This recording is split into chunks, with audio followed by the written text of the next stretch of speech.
ለኢንቨስትመንት አዋጭ ለመኖሪያ ተመራጭ ከሰመር ሪል ስቴት በመሃል ከተማ በኤምባሲዎች በተከበበው በዲፕሎማቲክ መንደር ከእንግሊዝ ኤምባሲ አጠገብ መኖሪያውን ያድርጉ። በ10% ቅድመ ክፍያ 50% የባንክ ብድር የተመቻቸላቸው ከባለ 2 እስከ ባለ 4 መኝታ ጥንቅቅ አድርገን አፓርትመንት ቤቶችን እናስረክባለን። እይታው እስካሉ የጫካ ፕሮጀክት ፊት ለፊት የሚገኙበት እንዲሁም በአራቱም አቅጣጫ ሙሉ አዲስ አበባን የሚቃኙበት ምን ይሄ ብቻ! ይህን ቪዲዮ ማየቶን ከጠቀሱ ልዩ ቅናሽም ያገኛሉ። ለበለጠ መረጃ በ0994 10 0769 አለያም በ0999 26 9974 ላይ ይደውሉ። ጤና ይስጥልን ክቡራን ተመልካቾቻችን፣ ሲሳይ አጌና ከሉዓላዊ ሚዲያ ረቡዕ የካቲት 18 2018 ዓመተ ምህረት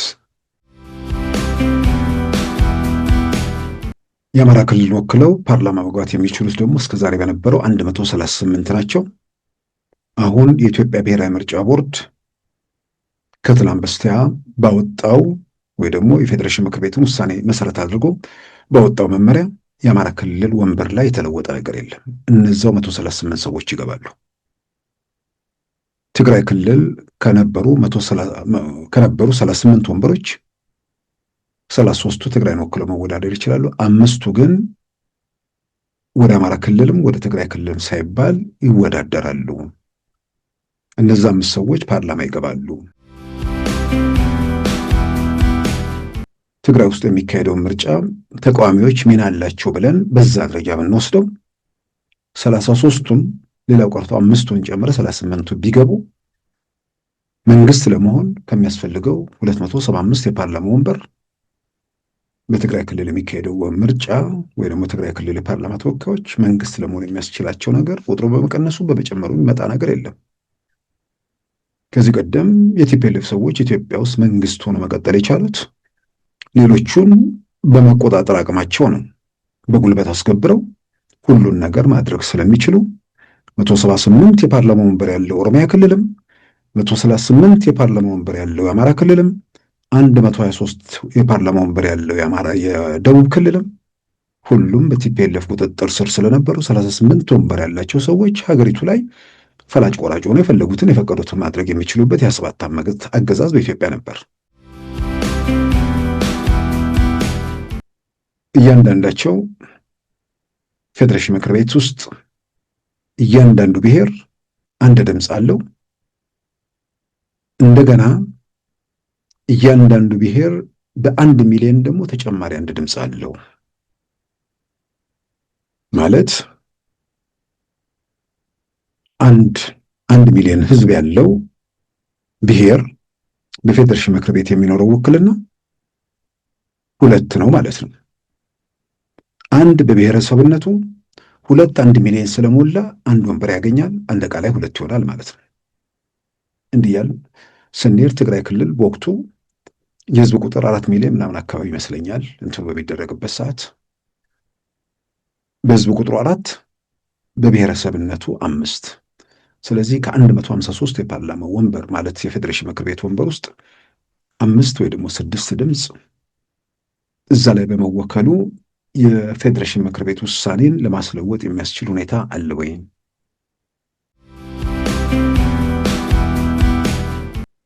ኢትዮጵያ ውስጥ ባህል የሚመስል ነገር ትክክል ባይሆንም ከብዙ ጋር አብሬ ልበድ የሚል እውነቱን እያወቁም ለመረዳት አቅም ሳያንሳቸውም ስለ ኢትዮጵያዊነት እየሰበኩ ባንዲራ እያንጠለጠሉ መንደር ፖለቲካው ሲርመጠመጡ ወይ ደግሞ የሚርመጠመጡት ጋር አብረው እዛው ጎራ ሲታዩ የነበሩ ሰዎች አሁን የተወሰነ ድፍረት እያገኙ የመጡ ይመስለኛል።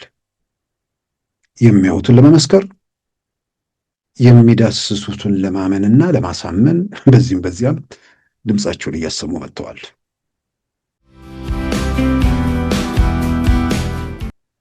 በዛሬው ፕሮግራማችን በእነዚህና በሌሎች ወቅታዊ ጉዳዮች ላይ ትኩረት አድርገናል። አሁን ወደ ዕለቱ ዜናም እናመራለን። በኢትዮጵያና ኤርትራ መካከል ያለው ውዝግብ በከፍተኛ ደረጃ የተካረረ ቢሆንም ሁኔታው ወደ ሙሉ ጦርነት የማምራት ዕድሉ ጠባብ እንደሆነም የአሜሪካው የጥናት ተቋም ሮበርት ላንሲንግ ኢንስቲትዩት አስታወቀ። የጥናት ተቋሙ ትላንት ይፋ ባደረገው ትንተና ሆኖም ሙሉ በሙሉ ጦርነት ዝግ እንዳልሆነም አስታውቋል። መቀመጫውን በአሜሪካ ዴልዌር ግዛት ዶቮር ያደረገው የሮበርት ላንሲንግ ኢንስቲትዩት ሁኔታዎች ወደ ሙሉ ጦርነት ከተሸጋገሩ በአፍሪካ ላይ ልዩ ጥቅም ያላቸው የመካከለኛው ምስራቅ ሀገራት እንዲሁም ቻይና፣ አሜሪካና የአውሮፓ ህብረት በዲፕሎማሲና በሎጂስቲክ ጣልቃ ሊገቡ እንደሚችሉ፣ ይህም አካባቢውን የጂኦፖለቲካ ግጭት ማዕከል ሊያደርገው እንደሚችል አስጠንቅቋል። የሮበርት ላንሲንግ ኢንስቲትዩት ትላንት ማክሰኞ እንደ አውሮፓውያን አቆጣጠር የካቲት 24 2026 ባወጣው ትንተና የሁለቱ ሀገራት ውዝግብ ከ65 ዓመታት በፊት እንደ አውሮፓውያን አቆጣጠር ከ1961 መጀመሩን በነጻነት ወቅት ድንበር በአግባቡ ባለመከለሉና የ1990 ጦርነት እንዲሁም ከ5 ዓመታት በፊት በኢትዮጵያ መንግስትና በህወሓት መካከል በተደረገው ጦርነትም የኤርትራ መንግስት ተሳትፎ በውዝግቡ ውስጥ ያላቸውን ሁኔታም ዳሷል። የሁለቱ ሀገራት ግንኙነት ከጊዜ ወደ ጊዜ እያቆለቆለ መምጣቱና ውዝግቡ ሰራዊት ወደ ድንበር ወደ ማስጠጋት መሸጋገሩ መጠነ ሰፊ ግጭት ያስከትላል የሚል ስጋት መፍጠሩን በመዘርዘር በቀጣይ ሊሆኑ ይችላሉ ያላቸውን 3 አበይት ጉዳዮች ዘርዝረዋል። አንደኛ፣ ሁኔታዎች ወደ ግጭት ሳያመሩ ሁለቱም ወገኖች በአፍሪካ ህብረት ወይንም በኢጋድ አማካኝነት ወደ ንግግር ሊያመሩ እንደሚችሉ፣ በዚህ ላይ የሌሎች ግፊት እንደሚታከልበትም አመልክቷል። የውይይት ነጥቦች ሊሆኑ የሚችሉትም ድንበር ማካለልና በመካከላቸው መተማመን መፍጠር፣ የጸጥታ ዋስትና እንዲሁም የኢኮኖሚ ትብብር ማዕቀፎች ላይ ያተኮረ ውይይት ሊኖር እንደሚችል አመልክቷል። ይህንም ተከትሎ ሁለቱም ሀገራት ሰራዊታቸውን ሊስቡና የግንኙነት መስመር ሊፈጥሩ ወይንም የጋራ ኮሚቴ ሊሰብይሙ እንደሚችሉም አመልክቷል። ኢትዮጵያንም ሆነ ኤርትራን ወደ አፍሪካ ህብረትም ሆነ ወደ ኢጋድ የሽምግልና ሂደት የሚያመራቸው ዓለም አቀፍ ግፊት እንዲሁም ቀጠና የሆነ የኢኮኖሚ ማበረታቻ እርምጃዎችና ማለቂያ በሌለው የጸጥታ ስጋት ሁኔታ ውስጥ ማለፋቸው እንደሚሆን አመልክቷል። በሌላም በኩል በድንበር አካባቢ የሚከሰቱ መጠነኛ ግጭቶች እና የከባድ መሳሪያ ልውጦች እየታዩ ወደ ሙሉ ጦርነት ሳያመራ ሊቀጥል የሚችልበት ሁኔታ እንደሚኖርም አመልክቷል። ይህም ውሉ ያለየ ሁኔታ ከፍተኛ ግራ መጋባትና መጻዊ ሁኔታ መተንበይ አስቸጋሪ ሁኔታ ስለሚፈጥር በህዝብ ላይ ለመረጋጋት እንዲሁም በኢንቨስትመንት ላይ ተጽዕኖ ሊኖረው እንደሚችል አሳስቧል። ይህ ሁኔታ ካሉት አዝማሚያዎች ሁሉ ሚዛን የሚደፋ እንደሆነም በትንተናው ተመልክቷል። ወደ ሙሉ ጦርነት የማምራት ሁኔታ ከዝቅተኛ እስከ መካከለኛ ግምት የሚሰጠው እንደሆነም የሚገልጸው የሮበርት ላንሲንግ ኢንስቲትዩት ትንተና በውጤቱም ከፍተኛ መፈናቀልና ሞት እንዲሁም የውጭ ጣልቃ ገብነትን የመጋበዝ እንዲሁም የጎሳ ግጭትን የመቀስቀስ አደጋ እንዳለውም ተንትኗል።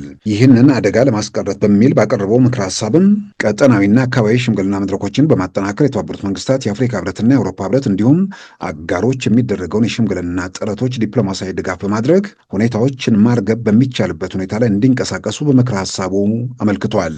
በአጠቃላይ ያለው ሁኔታ በመገምገም በሁለቱ ሀገራት መካከል ያለው ውጥረት ወደ ሙሉ ጦርነት የመሸጋገር አደጋም ከመቶኛ ከ10 እስከ 20 በመቶ ባለው ክልል የገደበው የሮበርት ላንሲንግ ኢንስቲትዩት በድንበር ላይ የሚታዩ የተኩስ ልውጦች የመኖራቸው ዕድል ግን የሰፋና እስከ 60 በመቶ የከፍ ያለ መሆኑን በማመልከት ዓለም አቀፉ ማህበረሰብ ሁኔታዎችን ለማርገብ ድርሻውን እንዲወጣም ጥሪ አቅርቧል። ይህ በእንዲህ እንዳለም በኢትዮጵያና ኤርትራ መካከል ያለውን ውጥረት በተመለከተ የተለያዩ መገናኛ ብዙሃንና የትንተና ተቋማት ስጋታቸውን በመግለጽ ሪፖርት ማቅረባቸውን ቀጥለዋል።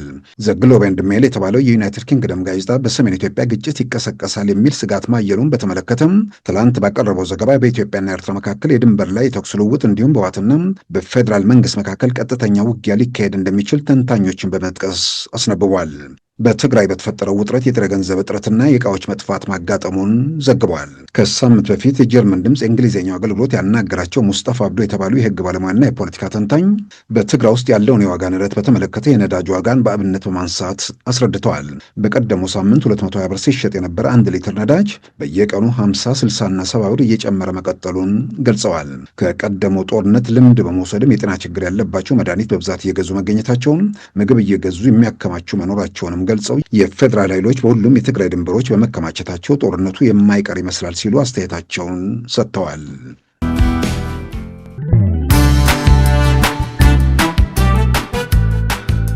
ሉዓላዊ ሚዲያን ይደግፉ።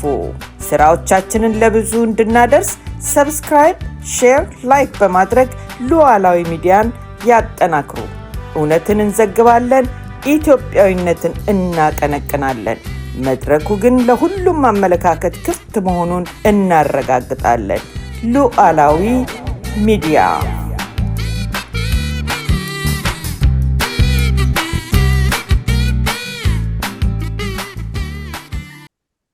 ክቡራን ተመልካቾቻችን ከትናንት በስቲያ የኢትዮጵያ ብሔራዊ ምርጫ ቦርድ የፌዴሬሽን ምክር ቤት ውሳኔ መሰረት በማድረግ በወልቃይት እንዲሁም በራያ አካባቢ በሚገኙ 5 ወረዳዎች የሚካሄድ ምርጫን በተመለከተ ያወጣውን መግለጫ በትግራይ የሚንቀሳቀሱ ፓርቲዎች እንዲሁም የክልሉ ጊዜ አስተዳደርና ህዝባዊ ወያኔ ሓርነት ትግራይን ጨምሮ የተቃውሞ ድምጻቸውን አሰምተዋል። እሱም በትናንትናው ዕለትም ተከታትለናል። ከዛም ባሻገር በህዝባዊ ወያኔ ሓርነት ትግራይን በኃይል ለመጣል የሚንቀሳቀሰው የትግራይ ሰላም ኃይሎችን በዚህ ዙሪያ መግለጫ ወጥተዋል። ያው በትናንትናው ዕለትም እንደተመለከተው የህወሓት ተቃዋሚ የሆኑት አቶ ጌታቸው ረዳ የሚመሩት ስምረትን በተመሳሳይ መግለጫ አውጥቷል። በአማራ ክልል የሚንቀሳቀሱ አብን እንዲሁም ሌሎች የራያ ማንነት ኮሚቴ እንዲሁም የወልቃይት ምሁራን የመሳሰሉት በዚሁ ዙሪያ የድጋፍ ወይ ደግሞ በተወሰነ ደረጃ በአዎንታዊ በተወሰነ ደረጃ ደግሞ መስተካከል አለበት በሚለው ላይ ድምጻቸውን አሰምተዋል። ምናልባት በትግራይ አካባቢ በተነሱት ላይ አሁን በዚህ ደረጃ ለምን ተቃውሞ ቀረበ? በፕሪቶሪያ የሰላም ስምምነት በህገ መንግስቱ መሰረት ምላሽ ያገኛል የሚለው ነገር ሲቀመጥ እዛ ላይ በዛ መሰረት ተስማምተው ወደ ስምምነቱን ፈርመው ሲወጡ በህገ መንግስቱ መሰረት ይፈታል ማለት በፌዴሬሽን ምክር ቤት ምንድነው የመብት ጥያቄ የሚያነሱት ሰዎች በትግራይ ክልል መንግስት ስላልመለሰላቸው ወደ ፌዴሬሽን ምክር ቤት ጉዳዩ አምርቷል። ፌዴሬሽን ምክር ቤትም አላይም የሚልበት ሁኔታ ነበር። ስለዚህ ያ የፌዴሬሽን ምክር ቤት ላይ ማስተካከያ ከተደረገ በኋላ ጉዳዮቹ የሚታይበት እድል ተፈጥሯል። ስለዚህ እዚህ ደረጃ እዚህ ጫፍ እዚህ ሁኔታ ላይ ከደረሰ በኋላ ጉዳዩ በትግራይ ክልል ላይ ይቀጥላል ብሎ መደምደሚያ ላይ መድረስ የሚያስችል ነገር አለ ወይ? በሪፈረንደም ይሁን በየትኛውም መንገድ ዘላቂ መውጫ ይፈለግለታል። ስለዚህ ህገ መንግስቱ መሰረት አድርጎ መፍትሄ ለመፈለግ የሚደረጉ ጥረቶች አሉ እና የቀረቡ በርካታ መከራከሪያዎች አሉ። በጥቅል ግን ይሄ በታሪክም በምንም የኛ ነው የሚል ድፍን ያሉ ነገሮች ተረስተዋል። እሱ ምናልባት የሚጠቅም ነገር አይመስለኝም። ታሪክ በአንተ ጭንቅላት ውስጥ ወይ ደግሞ በአንተ ልባብ ውስጥ ያለ ነገር ነው። ሌላው ደግሞ ሌላ አእምሮ ውስጥ ሌላ ነገር አለ፣ በሌላ ነገር እያነበበ ነው። በተጨባጭ መሬት ላይ የነበረው ሁኔታ ምንድን ነው የሚለውም ደግሞ ራሱን የቻለ ነገር ነው። እዚህ ላይ ብዙ የሚያጠራጥር ነገር እኔ ያለ አይመስለኝም። ይህን ነገር ለመፍታት ወደዚህ ወይም ወደዚያ ክልል በመውሰድ የሚፈታ ነገር አይደለም። እዛ አካባቢ ያሉት ኢትዮጵያውያን ራሳቸውን በራሳቸው ማስተዳደር የሚችሉበት ሁኔታ በመፍጠር ዘላቂ መውጫ ነገር ማበጀት ነው። ይሄ ትናንት የምርጫ ቦርድ የወሰነው ውሳኔ በዚህ ጊዜ ባይሆን ኖሮ ቢዘገይ ኖሮ እንደሚባለው በተለያየ መንገድ የሚሰሙ ድምጾች አሉ። ምናልባት ቢዘገይ ምን ይፈጠር ነበር? ቢዘገይ ከሆነ ጊዜ በኋላ ህወሓት የሚባል ቡድን መቶ ላይኖር ይችላል። እሱ በሌለበት እሱ ላይ ሁሉ አጀንዳው እሱ ጣጣ ከተጨረሰ በኋላ ያ ካለቀ በኋላ ይህ አጀንዳ ቢመጣ ህብረተሰቡ ውስጥ ምን ነገር ነው የሚፈጠረው? ህወሓትን ሄደው ያጠፉት እንዲህ አይነት ጥያቄ እንዳይነሳ ነው የሚል መልእክት ሊተላለፍ አይችልም። ስለዚህ ያለ ነገር ከሆነ ጊዜ ምናምን የሚባል ነገር ብዙ ጊዜ እውነተኛ የሆነን ነገር መፈጸሙ ላይ ቀር መደረጉ መከወኑ ለማይቀር ነገር ከሆነ እውነተኛውን ነገር ፊት ለፊት አምጥቶ በዛ መንገድ መሄዱ ነው የሚሻለው። ግን መግለጫ ወጡ አካላት ሁሉ ይህን ነገር መቶ ይቃወሙታል ወይ? ይህን የሚቃወሙ ከሆነ በግሌ አንድ መደምደሚያ ላይ የሚደርሰው በየትኛውም የዘር ድርጅት ውስጥ ያለፈ ሰው ሀገር መምራት እንደማይችል መደምደሚያ ላይ ነው የሚያደርሰኝ። በቃ አስፍቶ አይም በመንደር ውስጥ ታጥሮ ከዛ ውጭ ያለውን ህመም፣ ከዛ ውጭ ያለውን ብሶት፣ ከዛ ውጭ ያለውን ቁጣ ለመገንዘብ ያለው እድል ዝግ ነው ማለት ነው። ስለዚህ መማሪያ ሊሆነን ይችላል። ሰዎች በዘር ከተደራጁ በኋላ ከዛ በኋላ ከፍ ሊሉ እንደማይችሉ ወደ ሀገር ሊያድጉ እንደማይችሉ ማሳያና ማረጋገጫ ሊሆን የሚችልበት እድል ሰፊ ነው። አለዛም ደግሞ የፖለቲካ ነጥብ ለማስቆጠር ወይ ደግሞ የፖለቲካ ነጥብ እንዳይቆጠርባቸው በዛ መልክ የሚያደርጉ ሰዎችም ካሉ ምናልባት እሱ እንግዲህ በሂደት የምናየው ነው። ግን ምንድን ነው የኢትዮጵያ ብሔራዊ ምርጫ ቦርድ ያደረገው የሚለውን ነገር ሁሉም መግለጫ ያወጡ ሁሉም በዛ ዙሪያ ድምጻቸውን ያስተባበሩ ሰዎች በትክክል ያውቁታል ወይ? የኢትዮጵያ ብሔራዊ ምርጫ ቦርድ ቀደም ሲል ትግራይ ውስጥ ለፓርላማ የሚያልፉ ሰዎች 38 ነበሩ። ከ547ቱ የፓርላማ ወንበር 38 ሰዎች ትግራይን ወክለው የኢትዮጵያ ሕዝብ ተወካዮች ምክር ቤት ይገቡ ነበር። አሁን 33ቱ ትግራይን ወክለው የኢትዮጵያ ሕዝብ ተወካዮች ምክር ቤት ይገባሉ። የአማራ ክልል ወክለው ፓርላማ መግባት የሚችሉት ደግሞ እስከዛሬ በነበረው 138 ናቸው። አሁን የኢትዮጵያ ብሔራዊ ምርጫ ቦርድ ከትላንት በስቲያ ባወጣው ወይ ደግሞ የፌዴሬሽን ምክር ቤትን ውሳኔ መሰረት አድርጎ ባወጣው መመሪያ የአማራ ክልል ወንበር ላይ የተለወጠ ነገር የለም። እነዛው 138 ሰዎች ይገባሉ። ትግራይ ክልል ከነበሩ 38 ወንበሮች 33ቱ ትግራይን ወክለው መወዳደር ይችላሉ። 5ቱ ግን ወደ አማራ ክልልም ወደ ትግራይ ክልልም ሳይባል ይወዳደራሉ። እነዛ 5 ሰዎች ፓርላማ ይገባሉ። የአማራ ክልልም አይደሉም፣ የትግራይ ክልልም አይደሉም። ግን ወልቃይትን፣ ራያን የመሳሰሉ እዛው ላይ የተዘረዘሩ 5 ወረዳዎችን ወክለው ለሕዝብ ተወካዮች ምክር ቤት ተመርጠው ፓርላማ ይገባሉ ማለት ነው። እነዚህ ሰዎች 33ቱ የትግራይ ክልል ወንበር ላይ 5ቱ ቢጨመሩ 38 በመሆኑ ትግራይ ክልል በኢትዮጵያ ፓርላማ ውስጥ ምን የተለየ ነገር ሊያገኝ፣ ምን የተለየ ነገር ሊለውጥ ይችላል? የሆነ የሚያጎድል የሆነ የሚቀንስ ነገር አሁን አወዛጋቢ መሆኑ ግልጽ ነው። ስለዚህ ግን የውዝግቡ ጉዳይ እልባት እስኪያገኝ ድረስ ደግሞ በዚህ በኩል የሚገኝ አድቫንቴጅ ካለ ያንን ክልሉ ማጣት የለበትም የሚል ጥያቄ የሚነሳ ከሆነ 5 ወንበር ቢጨመር የትግራይ ክልል ተብሎ 38 ቢሆን እና 33 ቢሆን ምንድን ነው ልዩነቱ በኢትዮጵያ ፓርላማ ውስጥ?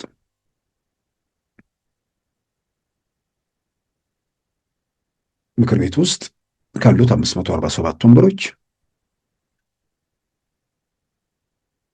እንደምናየው ዋናውን የምክር ቤቱን እንትን የያዘው ብልጽግና ነው።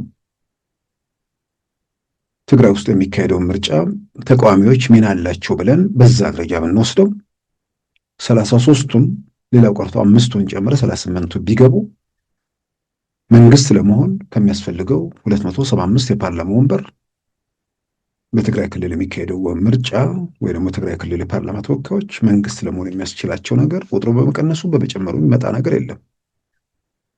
ከዚህ ቀደም የቲፒኤልኤፍ ሰዎች ኢትዮጵያ ውስጥ መንግስት ሆኖ መቀጠል የቻሉት ሌሎቹን በመቆጣጠር አቅማቸው ነው። በጉልበት አስገብረው ሁሉን ነገር ማድረግ ስለሚችሉ 178 የፓርላማ ወንበር ያለው ኦሮሚያ ክልልም 138 የፓርላማ ወንበር ያለው የአማራ ክልልም 123 የፓርላማ ወንበር ያለው የደቡብ ክልልም ሁሉም በቲፒኤልኤፍ ቁጥጥር ስር ስለነበሩ 38 ወንበር ያላቸው ሰዎች ሀገሪቱ ላይ ፈላጭ ቆራጭ ሆነው የፈለጉትን የፈቀዱትን ማድረግ የሚችሉበት የ7 ዓመት አገዛዝ በኢትዮጵያ ነበር። ያ ህግ በማይሰራበት 38 ወንበር የያዘው ኃይል ቀሪውን 500 ምናምን ወንበር የያዘውን አስገብሮ የቀጠለበት የፖለቲካ ስርዓት ነው።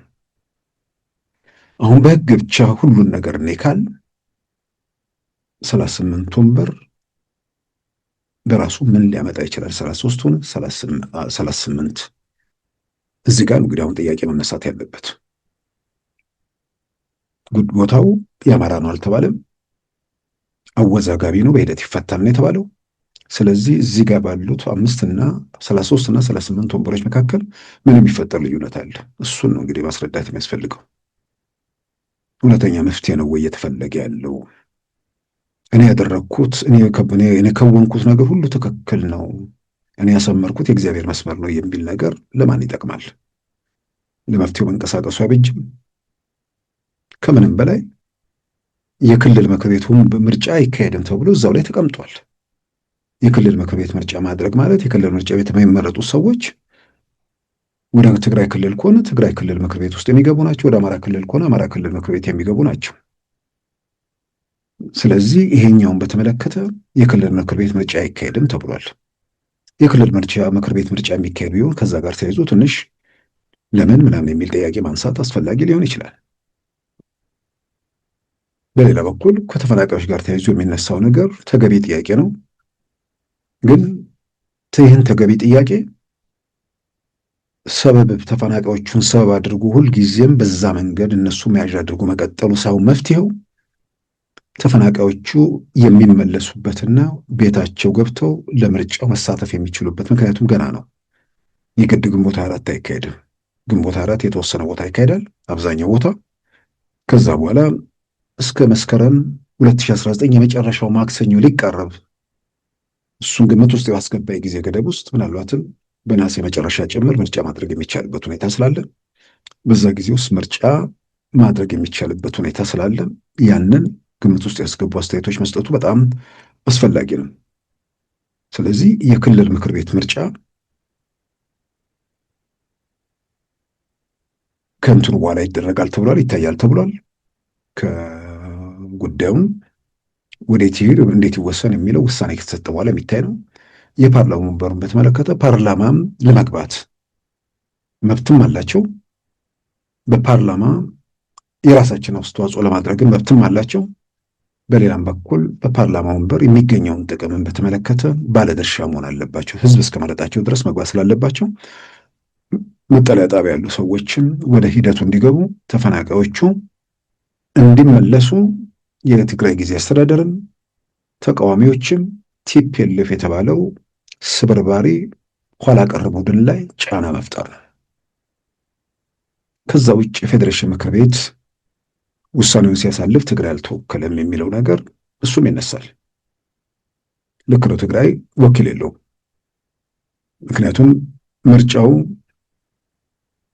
ከመደረጉ በፊት ህገ ወጥ ምርጫ አድርገው በህገ ወጡ ምርጫ መንግስት ሰይመው የኢትዮጵያ ፌዴራል መንግስት ህገ መንግስት አፈርሰው ራሳቸው የጻፉትን ለራሳቸው እንዲስማማ አድርገው ያበጃጁትን እነርሱ እንደፈለጉት የሚያደርጉትን ህገ መንግስት እነሱ እንደፈለጉት ማድረግ የሚችሉበት ሁኔታ አንተ ሲል ደግሞ ከርቀት ሆነው በግልጽ በአደባባይ ጥሰውት ምርጫ አደረጉ።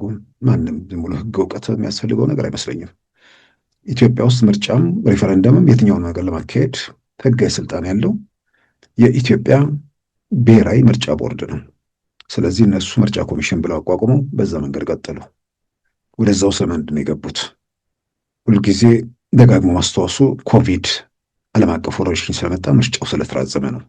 ለመራዘም ምናልባት በዛ ደረጃ የህግ ክርክር የተደረገበት ሁኔታን አላስታውስም። በደንብ የህግ ክርክር ተደርጎ ምክንያቱም ከ5 ዓመት በላይ አንድ ስልጣን ላይ ያለ አካል መቀጠል የሚችልበት እድል ዝግ ስለሆነ እንዴት ይቀጥላል? ህገ መንግስቱን የጻፉት በህገ መንግስቱ ላይ ምን ያላቸው የህገ መንግስት እውቀት ያላቸው ሰዎች ሁሉ ተከራክረው ለ1 ዓመት እንዲራዘም ተደረገ። እንኳን እንደ ኢትዮጵያ ያለ ምርጫ የሚባል ነገር አይታም አታውቅም። የምርጫ ቲያትር ውስጥ ያለፈች ሀገር ቀርቶ ትርጉም ያለው ምርጫ የሚያደርጉ ዓለም ላይ ወደ 60 የሚበልጡ ሀገራት ምርጫ አራዝመዋል። እንኳን እንደ ኢትዮጵያ ያለ ሀገር ምርጫ ቲያትር የሆነበት ምርጫ መቀለጃ የሆነበት ሀገር ይቅርና ማለት ነው።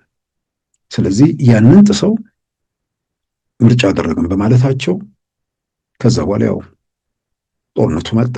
ከጦርነቱ በሚካሄድበት ሰዓት በኢትዮጵያ በሌላው ክልል ምርጫ ይካሄድ ነበር። ትግራይ ውስጥ አልተካሄደም። የፕሪቶሪያው ሰላም ስምምነት ሲፈረም ያደረግነው ምርጫ ህገወጥ ነው ብለው ራሳቸውም አመኑ። ስለዚህ ምርጫ በትግራይ ውስጥ ለማድረግ የሚያስችል ሁኔታ ለመፍጠር ብዙ ጥረት ተደረገ። እስካሁን ባለው ሁኔታ አልተቻለም። ስለዚህ ከሀገር አቀፉ ምርጫው ጋር ጊዜው ደረሰ። አሁን ባለው ሁኔታም በፌዴሬሽን ምክር ቤት የትግራይ ተወካይ የለም። ግን የትግራይ ተወካዮች ቢኖሩ የፌዴሬሽን ምክር ቤት የወሰነውን ውሳኔ ማስለወጥ የሚያስችል ድምፅ አላቸው። የፌዴሬሽን ምክር ቤት አጠቃላይ ቁጥሩ ወደ 153 ነው።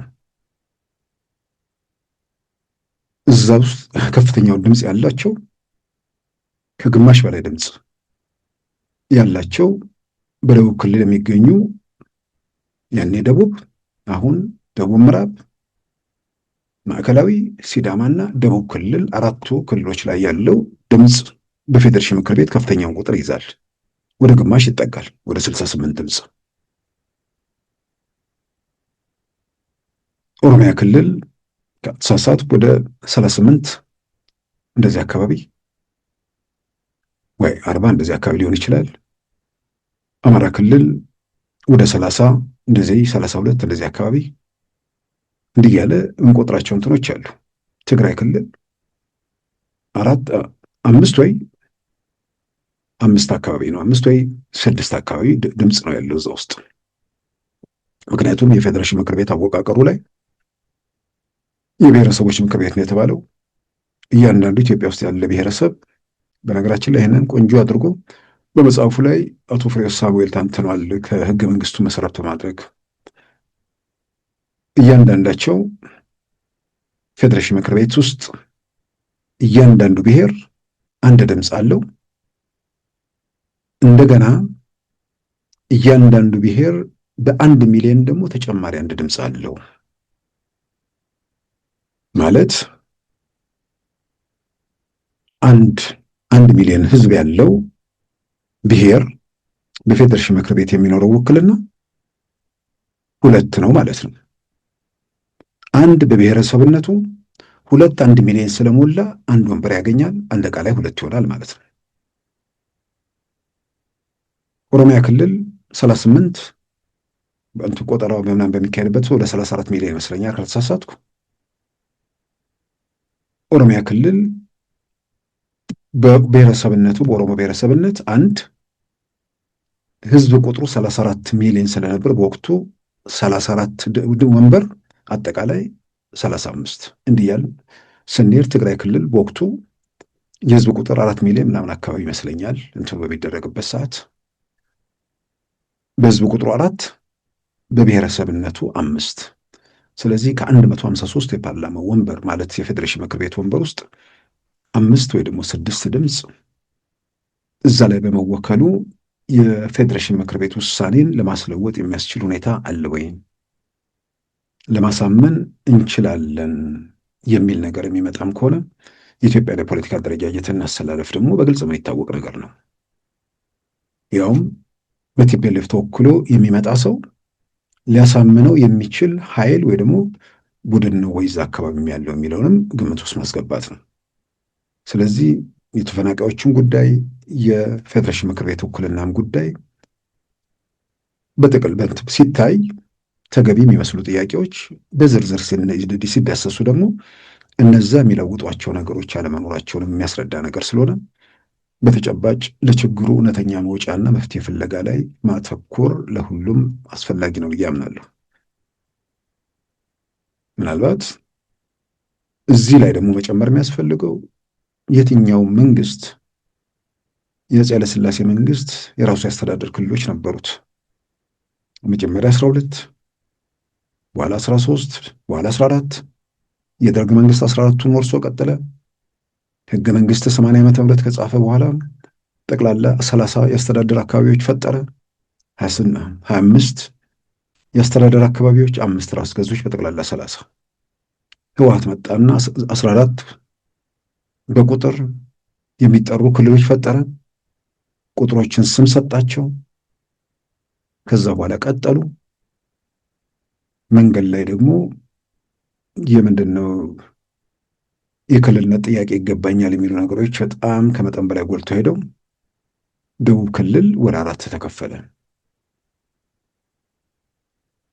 ህገ መንግስቱ ሁሉንም ክልሎች መክፈል ብቻ አይደለም፣ እዛው ዞን ውስጥ እዛው ወረዳ ውስጥ ክልል ውስጥ ያለ አልተስማማኝም ያለ ቀን እንኳን ክልል መፍጠር ሀገር መፍጠር ይችላል። በህገ መንግስቱ ላይ የተቀመጠ ነገር ነው። ስለዚህ የወልቃይት የራያም ህዝብ እዛ አካባቢ ያለው ማለትም ተፈናቅለው ሄዱትም እዛ ያሉትም በጋራ በጣፈንታቸው ላይ የመወሰን ህገ መንግስቱም ጭምር ያጎናጸፋቸው የሰጣቸው መብት ነው። ስለዚህ መፍትሄው ይሄንን መሰረት አድርጎ መሄዱ አይሻልም ወይ? ምናልባት መግለጫዎቹ በብዛት ስለወጡ የሚለወጥ የሚፈጠር ነገር አለ ወይ? ምንድን ነው እየተፈለገ ያለው? ምናልባት በተሸናፊነት ስሜት ተወሰደብን የሚል ነገር በዛ መልክ ሊቃኝ አይችልም። ወደ ሌላ ክልል አይደለም ሄደው። እንደውም ሁላችንም የምናውግዘው እንዲህ አይነቱን ነገር ነው። ቲፒኤልኤፍ ጉልበት አለኝ ብሎ ኢትዮጵያን እንደፈለገው አሰመረ። መንግስት ሲሆን ኢትዮጵያን እንደ የበላይነቱን አስጠብቆ ኢትዮጵያ መግዛት እስከቻለ ድረስ ይገዛል። ክንዱ ይዛለ አቅም ያነሰው ቀን ደግሞ መቀጠል ካልቻለ ህገ መንግስቱ ላይ በተቀመጠው አንቀጽ 39 ሀ መሰረት ሀገር ሆኖ መውጣት ይፈልጋል። ሀገር ሆኖ ሲወጣ ደግሞ ሰፊ የሰሊጥ መሬት ያስፈልገዋል። ሀገር ሲሆኑ ሲወጣ ወደ ሶስተኛ ሀገር መውጫ ድንበር ያስፈልገዋል። ምክንያቱም አሁን ባለው አከላለል ይሄ አወዛጋቢ ቦታዎቹ ከትግራይ ክልል ከወጡ ትግራይ በኢትዮጵያ ከውጭ ከሱዳን ጋር መገናኘት የሚችልበት ሁኔታ የለም፣ ወይ ደግሞ ከሌላ የውጭ ሀገር ጋር እና በዛ መልክ ተቃኝቶ የተጻፈ ወይ ደግሞ አጠቃላይ ሂደቱ በዛ መንገድ እንደሆነ ምንም የሚያጠራጥር ነገር የዛኑ ያህል ደግሞ መጠራጠር የማያስፈልገው ስልጣን ላይ ያለው መንግስት እኮ የደህንነት ስጋትም አለበት። ይህንንም በደንብ ማሰብ በጣም አስፈላጊ ነው። ቲፒኤልኤፍ ስለተፈረካከሰ ስለደከመ ምናምን የማይለወጡ ነገሮች አሉ። ተገቢው ጥያቄ በተዛባ መንገድ እንዳይተረጎም ተገቢው ፍትሃዊ ጥያቄ ፍትሃዊ ምላሽ እንዴት ይሰጥ የሚለው ላይ ማተኮር ነው ለሁሉም የሚጠቅመው። ኢትዮጵያ ውስጥ ያሉ ችግሮችን በቲፒኤልኤፍ ካምፕ ያለውን በሽታ፣ በሌላውም ወገን ያለውን ስጋት በአንድና ለመጨረሻው ጊዜ በዘላቂነት ለመፍታት ያለው ምርጫ አንቀጽ 39 የሚባለውን ነገር ድምጥ ማጡን ማጥፋት ነው። ይቅርታ አንቀጽ 39 ስል ሁሉንም አንቀጾች ማለት አለም። ሰዎች ቋንቋቸውን ባህላቸውን የሚለው እዛ ላይ ስለተካተተ መርዝና እንትኑ አንድ ላይ ነው የተቀላቀለው። 39 የሚባል ቁጥሩ ራሱ ሲጠራ ለኢትዮጵያን የህመም ምልክት ነው። ይሄ በዘር ተደራጅቶ የየራሱ መንደር መስርቶ ከዛ በኋላ ፕሬዝዳንት ምናምን መሆን የሚመኝ ለነሱ አይደለም ለህዝቡ ነው ብለው በተለያየ መንገድ የምንሰማቸው የምንረዳቸው ነገሮች አሉ። የትኛውም አካባቢ ኢትዮጵያን በጋራ በእኩልነት በኢትዮጵያ ባለቤትነት መኖርን እንጂ በየመንደር ተሸንሽኖ መቀጠልን የሚፈልግ ማህበረሰብ አይደለም። ስለዚህ አንቀጽ 39 ሲባል ምናልባት ወደፊት ፎቆች ሲሰሩ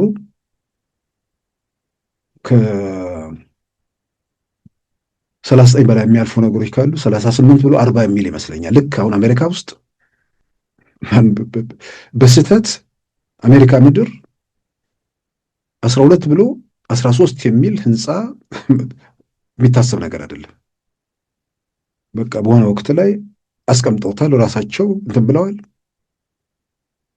ከሃይማኖታዊ ጉዳይ ጋር ያያይዙታል፣ ከሌላም ጋር እንትን ይሉታል። ግን ህንፃዎቹ ላይ ኢትዮጵያ ውስጥ አሁን የትኛውም ህንፃ ላይ ከ13 በላይ ካለ 12፣ 13፣ 14 እያለ ይሄዳል። አሜሪካ ውስጥ ግን 11፣ 12 ብሎ 14 ነው የሚለው። ልክ እንደዛው ይሄ 39 የሚባል ነገር ኢትዮጵያ ውስጥ ያመጣው በሽታ ወደፊት ምናልባት ህንፃዎቹ ላይ 38 ብለን 40 እንድንል የሚያስገድድ እስከዛ ድረስ ሰው የታመመበት ነው። አንቀጽ 39 ባይኖር ኖሮ የሁሉ ጫጫታ ይፈጠራል። አንድ ቀን ሀገር እንሆናለን የሚል ነገር ከሌለ በዓለም ላይ የሌለ የአቶ ፍሬው ሳሙኤል ላይ በጣም መነበብ ያለበት ምናልባትም እንዳልኩት አሁን ለአጭር ጊዜ ነበር የመጡት፣ ተመልሰዋል። ካሉበት ለማነጋገር ሞክራለሁና አንቀጽ 39 መገንጠል ህገ መንግስቱ ላይ ሲገባ ይላሉ መጽሐፉ ላይ ቃለ ጉባኤውን አይተው የህግ ባለሙያዎቹም በዛ ሂደት ውስጥ እናቶ ክፍሌ ወዳጆ ጭምር ማለት ነው። አሁን አንዳንዴ እሳቸው ከዛ ህገ መንግስት ጋር በተያያዘ ማዕዝ ነገር ሲወርድባቸው የነበሩ ሰው ናቸው። ግን ራሳቸውን ዲፌንድ አድርገው ማያውቁ። በሌላም በኩል ደግሞ እንዲህ አይነት በጣም ሀገር የሚበትን ህገ መንግስት ሲጻፍ ከሂደትም ራስን ማግለል ይጠበቅ ነበር። ግን ተቃውሟል። ሌላው ዓለም ላይ የሌለ ሀገር መገንጠል የሚል ወይ ደግሞ ሀገር መገንጠል የሚል ነገር እንዴት ህገ መንግስት ውስጥ ይገባል የሚል ሙያዊ ክርክርና ዓለም አቀፋዊ ሁኔታን ግምገማ ሲመጣ መከራከሪያቸው ዱላ ነበር። ይህችን አህዳይት ሀገር የሚፈልጉ እንደዚህ የሚል ያው ቲፒኤልኤፍ ያሰማራቸው ማለት ነው። ሰው የህግ ክርክር ሲነሳ ኢትዮጵያ የተለየች አይደለች። ምናልባትም በተሻለ ሁኔታ ላይ ያለች ሀገር ነች። ቅኝ ገዢዎች እዚህና እዚያ ከርክመው አራርቀው ምናምን ያኖሩት ሀገር አይደለም። በተለያየ መንገድ ከአንዱ ወደ ሌላው ሲሄድ ሲኖር ሲቀየጥ የኖረ ማህበረሰብ ነው። ያን ማህበረሰብ እንደውም ለሌላው በሌላ መንገድ ምሳሌ መሆን የሚችለውን ማህበረሰብ የመገንጠል የመበተን ነገር ጽፈውለት የህግ ባለሙያዎች አርቃቂዎቹ ሲከራከሩ ስድብ ወይ ደግሞ ዘለፋ፣ ፉከራ፣ የቀድሞ ስርዓት ነፋቂ ምናምን የሚል ነገር ነበር እና ይሄ ህመም ወይ ደግሞ ይሄ በሽታ ያኔ ተተከለ። ዛሬም ድረስ እየጠዘጠዘ ህመሙ ከኢትዮጵያ ውስጥ መውጣት አቃተው። ያማ ባይሆን የሆነ ቀን እገነጠላለሁ የሚል ነገር ከሌለ ወልቃይት ያሉ ሰዎች ትግራይ ይሁኑ አማራ ሰፈራቸው፣ ቀያቸው፣ ባለቤትነት ምናምን ይኖራሉ። አከተመ። ምን የተለየ ነገር ይመጣል? ግን የሆነ ቀን ስገነጠል የሚል ጭንቅላት ውስጥ ወይ ደግሞ ውስጥ የታመቀ ነገር ስላለ በዛ ዙሪያ የተቃኘ ነገር በሙሉ የተፈጠረ ነገር ነው እና ይህን አሁንም አንዳንዶቹ በዚህ ዙሪያ ድምፃቸውን ለምን እንዳሰሙ ዝም ብሎ መጠርጠር ይቻላል። በሌላ በኩል ደግሞ በዚህ ዙሪያ ድምፃቸውን ደግሞ ያሰሙ ሰዎች ያው ህገ መንግስቱ የተጻፈበት አጀንዳ ስላላቸው ነው።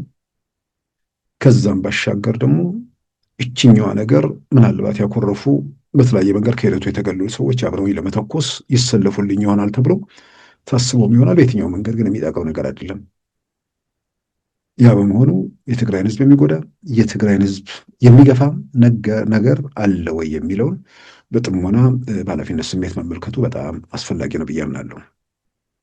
ሌላው በትናንትናው ዕለት ዘናሽናል የተባለው የዩናይትድ አረብ ኤምሬትስ ጋዜጣ ግብፅ ለኢትዮጵያ ጠቅላይ ሚኒስትርና ለአሜሪካ መልእክት መላኳን የተመለከተ ዘገባም ተሰራጭቶ ትላንትኛም በዜና ሸፍነናል። በግብፅ በኩል መልእክቱ በዋናነት ኢትዮጵያ የቀይ ባህር ባለድርሻ እንድትሆን የምታደርገውን ጥረት ለመደገፍ ያላትን ፍላጎት፣ ይህን ፍላጎቷን ደግሞ ተፈጻሚ እንድታደርግ ኢትዮጵያ ደግሞ በአባይ ውሃ ላይ በአጠቃላይ በህዳሴው በአጠቃላይ በአባይ ውሃ ላይ ያላትን አቋም እንድታለሳልስ የሚጠይቅ ደብዳቤ ለኢትዮጵያው ጠቅላይ ሚኒስትር ዶክተር አብይ አህመድ እንዲሁም ለአሜሪካ መላካቸውን የሚገልጽ ነው። ያው በዛው ደብዳቤ ላይ ደግሞ ማስፈራሪያም አለው። በግብፅ በኩል የቀረበውን ነገር ኢትዮጵያ የማትቀበል ከሆነና ወደ ቀይ ባህር ለመውጣት ያላትን ፍላጎት ደግሞ የምትቀጥል ከሆነ በሱዳን ላይ፣ በሶማሊያ ላይ እንዲሁም በጅቡቲ ላይ ያላትን ተጽዕኖ የማድረግ አቅሟን ተጠቅማ ከዛም ባሻገር በደቡብ ቀይ ባህር በኩል ያለውን ባህር ኃይሏን ጭምር በመጠቀም ኢትዮጵያ ወደ ቀይ ባህር እንዳትወጣ ለማድረግ ማናቸውም ነገር ከመፈጸም ወደ ኋላ እንደማትል ደግሞ እዛው ላይ ያሳስበችበት ነው።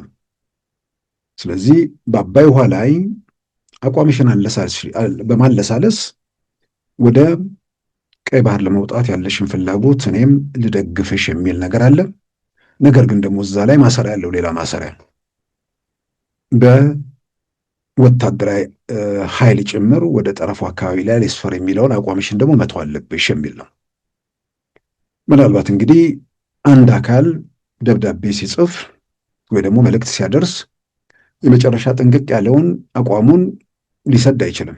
ለመደራደሪያ ሲል የሚተዋቸው ነገሮች እንደሚኖሩ ምንም ያጠራጥር ነገር አይደለም።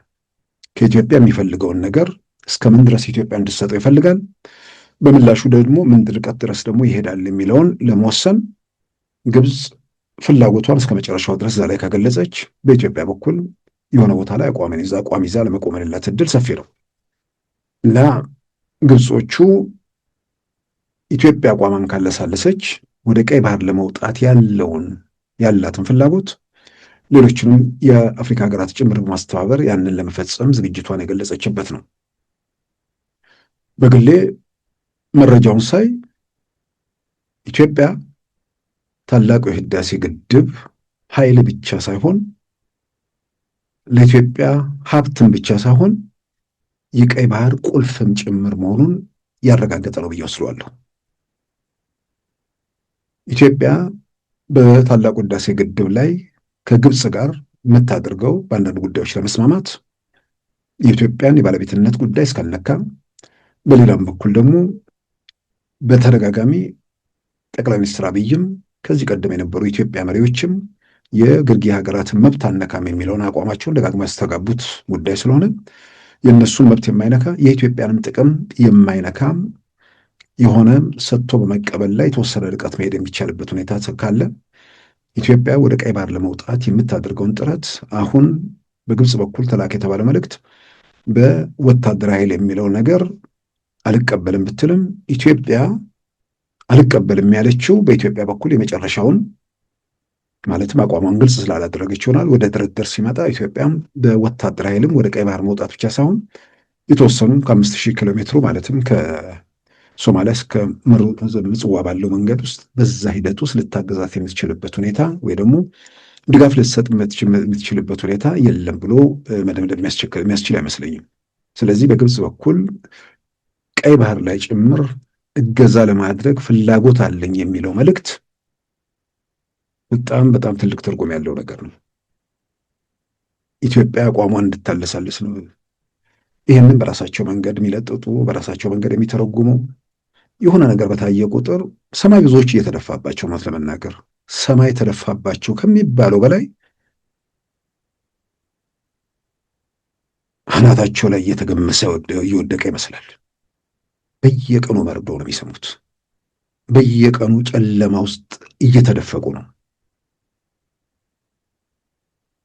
ሰሞኑን ደግሞ ከድንጋጤያቸው ይሄ የኮማንዶቹ ነገር እንደ ዜጋ ኢትዮጵያ ውስጥ ሰላምን ለሚፈልግ ሽፍትነት ለሰለቸው ይሄ በየቦታ ያለ ጠላፊ ምናምን ለማራረው ዜጋ የሆነ የፈውስ ከሆነ ህመም ከሆነ ነገር የሚያድኑን ነው ብሎ በዛ ስሜት ውስጥ ይገባል። በዛ ስሜት ደስ ብሎናል። በጣም የሰለጠኑ ብቃት ያላቸው በአየርም በምድርም በሸለቆም በምንም ግዳጃቸውን ለመፈጸም የሚችሉ ልዩ ባለሙያዎች መኖራቸው ሽፍቶችን ከየስርቻው ለመለቃቀም ያላቸው እድል ሰፊ ስለሆነ ሰውን ከጉስቁልና ከመከራ ለማዳን ያለውም እድል ሰፊ ስለሆነ በኮንቬንሽናል በተደራጀው ውጊያ የሚዋጋው ሌላው ለተደራጀው ይሆናል። እነዚህ ከተማም ለመሸገ በየብንትን ላለ ጆሮውን እየቆነጠጡ ለህዝብ ሰላም የሚሰጡ ስለሆነ በዛ ስሜት ብዙዎቻችን ደስ ብሎናል። ሀገራችን የምንወድ ሀገር መውደድ የትውልድ ቀጣይነት ነገን አሻግሮ ማየት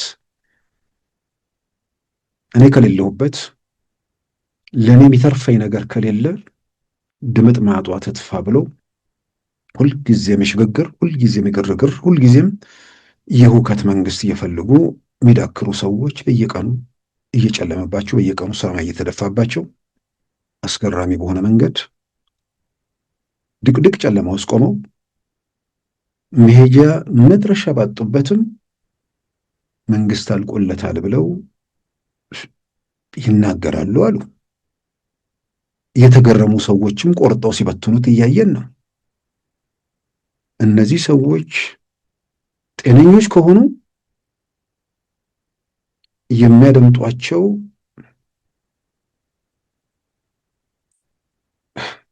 የጤንነታቸው ደረጃ ምን ላይ ነው ያለው የሚለው ደግሞ አብሮ መታየት ያለበት ነገር ነው።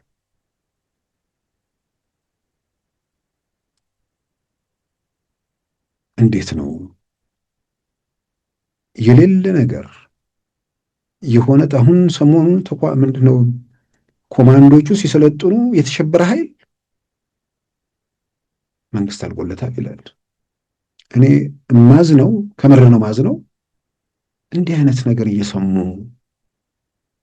በሚነግሯቸው ሰዎች የማያፍሩ እዛው ላይ ተጥዶ ይህንንም መረጃ ነው ብለው አምነው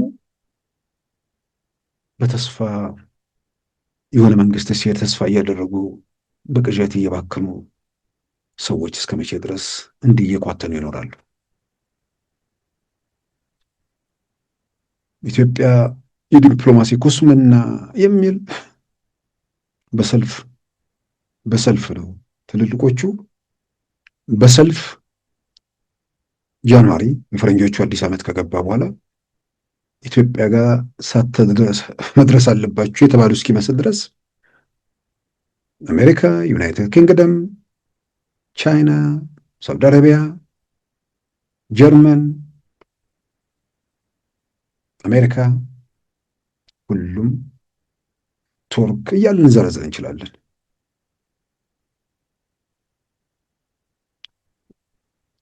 በተለያየ መንገድ ደግሞ የሚሰጡ ምስክርነቶች እንትን እያሉ ዛሬ ይሄ ዝም ብሎ በምንድን ነው በዚህ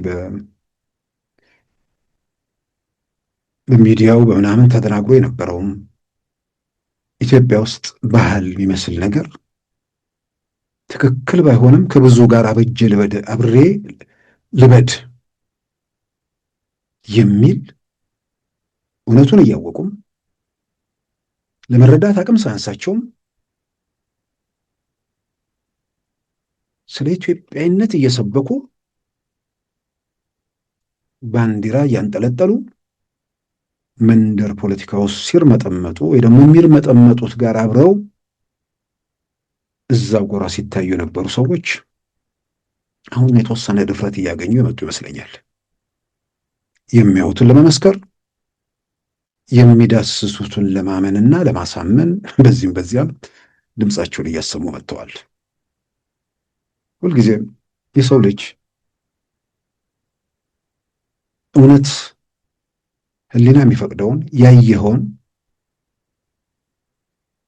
እግዚአብሔር በሰጠ አእምሮ ደግሞ መዝነ ጥቅምና ጉዳቱን ለይተ ብዙ ስላበደ እውነት በቁጥር ብዛት አይለካም። እውነት በሚታይ በሚዳሰስ በሚለካ ነገር ነው። አሁን ካምፑ እየተመታ እየተበተነ ዓለም ስለ ኢትዮጵያ እየመሰከረ ያው የሚጮኸውና የሚሰራው መካከል ርቀቱም እየሰፋ በመምጣቱ ብዙ ነገሮች እየተለወጡ ዓለምን በተለያየ መንገድ ምስክርነቱ እየሰጠ ያለበት ሁኔታ ነው ያለው። ምናልባት ግን ወደፊቱ ለትውልድም ሰውም መማሪያ ቢሆን በደቦ ማሰብ፣ በደቦ መጓዝ የሰው ልጆች ባህሪ አይደለም። የሰው ልጅ ያስባል፣ የሰው ልጅ ይመዝናል፣ የሰው ልጅ ነገሮችን አውጥቶ ያወርዳል። በተለይ ደግሞ ሌላ የተለየ እውቀት ሳይጠይቅ አቅመ አዳም የደረሰ ሰው ማድረግ ያለበት ይህንን ነው። በዘሩም በሃይማኖቱም በምንም ተነድቶ በብዛት የሄደው ምን ስለተፈጠረ፣ ምን ስለጎደለ፣ ምን ስለተወሰደብህ ነው። ያንን ማስረዳት ምንድን ነው የሆነብው፣ ምንድን ነው የተፈጠረው የሚል ግራ ቀኝ ማየት በጣም በጣም በጣም አስፈላጊ ነገር ነው። ለመቃወሙም እኮ የምትቃወሙ ሰው እኮ እንዲያደምጥ በተወሰነ ደረጃ ደግሞ የማይሰማም ከሆነ ደግሞ አብሮ ተባባሪ የምክንያት ሰው እንዲበዛል በተጨባጭ በማስረጃ ላይ የተመሰረቱ ነገሮች ሁልጊዜም አስፈላጊ ናቸው እና ኢትዮጵያ ውስጥ ብዙ ነገር ስለተለወጠ የሚሰሩ ስራዎች ያንዱ ስኬት የሌላው ቁልፍ እየሆነ መምጣቱን በታላቁ ህዳሴ ግድብ አይተናል። ስለዚህ ግብፅ ወደ መስመር የምትገባ የሚመስሉ ምልክቶች ከበቂ በላይ ደምቀዋል። ይህ ሲሆን የጨነቃቸው አሉ። ተስፋ የሚያደርጉት ሁልጊዜም አንድ ሸኔ የሚባል የኢትዮጵያን የመከራ የ8 ዓመት የስቃይ የሰቆቃ ምልክት የሆነ ቡድን አለ። በሌላው አካባቢ ሌላው ሸኔ እንዲነሳ በተለያየ መንገድ ንጹሐንን በመግደል ሙሾ በአውራጁ ደግሞ ሙሾ በማውረድ ፋኖ የሚባል ሌላ ሸኔ የተፈጠረ ኢትዮጵያ ውስጥ እና ይሄ ቡድን መንግስት ይሆናል ብለው ሲጎመዡ የነበሩ የበጉላት የሚከተሉ ሰዎች ያኛው ሲቆነጠጥ ፋኖን ተከትለው የበጉላት ይከተሉ ነበር። ህወሓትን ተስፋ ሲያደርጉ አይናቸው እያየ መሟማት ጀመረ። ኤርትራን ተስፋ ሲያደርጉ ኤርትራ የምትለውጠው ነገር ሳይሆን የምታጣው ነገር ማንም ጤነኛ ሰው ሲመዝነው የሚለካው በማያጠራጥር መልኩ ምን ሊከተል እንደሚችል የኢትዮጵያ መንግስትን የተለየ መረጃ ያስፈልጋል። መሬት ላይ ያለውን ነገር አንብበን አጠቃላይ ሁኔታዎችን ገምግመን የኤርትራ መንግስት እግዚአብሔር ካመላከተው የቀረበለት መውጫ ሎተሪ የሚለው ከሚገልጸው በላይ ነው። ለኢትዮጵያም ለኤርትራም ህዝብ ያኛው መንገድ ጥሩ ነው። ግን ደግሞ ዘላለም እያነከሱ መቀጠል የሚቻልበት ሁኔታ የለም። አንድ ቦታ ላይ የሆነ ነገር መዘጋት አለበት። ከ1960 በፈረንጆቹ ጀምሮ ሲንከባለል የመጣ ነገር ችግሩን ለመፍታት መፍትሄ ለመስጠት እድሉም ጊዜውም አጋጣሚውም ሁሉም በእጃቸው ያሉ ሰዎች ይህንን ማየት ተስኗቸው ከስብርባሪና ከብናኝ ቡድኖች ጋር ግንባር ለመፍጠርና የሆነ ነገር እናሳካለን ብለው አሰብን ሲያስቡ ዙፋናቸውንም ከስራቸው ሲወሰድ እሱን ለማየት ካልተዘጋጁ የመጣውን ለሁለቱም ሀገር ህዝብ የሚበጀውን ከግጭት ከቀውስ ባሻገር መፍትሄ ለመስጠት እየተደረገ ያለውን ጥረት በሱ መንገድ መሄድ ነው። የበግላት ሁሌ እየጠበቁ አንድ ቀን ይወርቅልናል እያሉ ያሉ ሰዎች የሚወርቅ ነገር የለም፣ የሚመጣም የለም፣ የሚሄድም የለም። ይህን በጥሞና ማየት መመርመር አስፈላጊ ነው። እኔ ህመም ላይ ያሉ ሰዎች ባጉል ተስፋ፣ ባጉል ምኞት፣ በቅዠት ከእውነታው ጋር ተፋተው በማይጨበጥ በማይዳሰስ ነገር ላይ እየጎመዡ እስከ ዛሬ የቀጠሉ ሰዎች አሁን አይናቸውን ይግለጡ፣ ህሊናቸውን ያፍታቱ። የሆነው የወከባው የግርግሩ የምናምኑ ዘመን ለአንዴና ለመጨረሻ ጊዜ እየተዘጋ ስለሆነ ከዛ ከእውከቱ ጎራ ከምናምን ወጥተው ከእውነታው ጋር ራስን በማስማማት በተወሰነ ደረጃ ለሀገር አስተዋጽኦ ማድረግ ከቻሉ ለሀገራቸው አስተዋጽኦ ያድርጉ። ማድረግ ካልቻሉም ራሳቸውን ይፈውሱ። ምናልባት አሁንም ጤነኛ ስለመሆናቸው እርግጠኛ ለመሆን ጊዜ ይወስዳል። ወይ ደግሞ ወደ ጤና ቦታዎች መሄድም ደግሞ በጣም አለባቸው። ይሄ ዝም ብዬ በእንትን የምናገረው አይደለም። በቃ የስነ አእምሮ ባለሙያዎች የሚናገሩት ነገር ነው። ዘውትር መርዶ፣ ዘውትር ብሶት፣ ዘውትር ሐዘን፣ ዘውትር ቁጭት፣ ይሄንን ዘላለም እየተጋተ ያለ ሰው በስንት ጊዜ ውስጥ ወደ ሙሉ የጤንነት ሁኔታ ይመለሳል? አንድ ሰው ድሮ ሰዎች አበዱ የምንለው ያው እርቃን ጎዳና ለመሄድ ሲጀምሩ ነው። ዛሬ ግን የጤና ባለሙያዎቹ እንደሚገልጹን ልብስ ከፍ ከፍ ከማድረግ በፊት መዓት ስቴፕ አለው።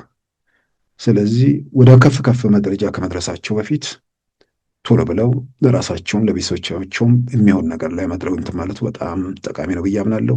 እንዳልኩት በግብጽ በኩል የምናየው ነገር ምናልባት ታላቁ ህዳሴ ግድብ የቀይ ባህርን ቁልፍ እንደሆነም ጭምር የሚያሳዩ ነገሮች ናቸውና የተሻለ ሁኔታ በጎ ነገሮች ይመጣሉ ብለን ተስፋም እናደርጋለን። ክቡራን ተመልካቾቻችን የዛሬውም ፕሮግራማችን የካቲት 18 2018 ፕሮግራማችን በዚሁ ተጠናቋል። ጤና ይስጥልን።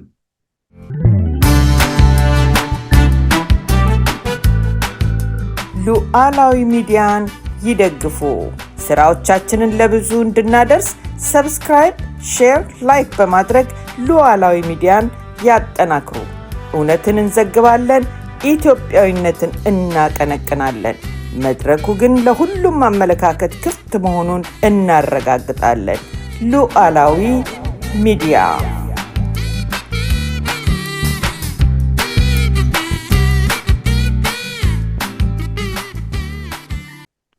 የዛሬ ረቡዕ የካቲት 18 2018 ፕሮግራማችን በዚሁ ተጠናቋል።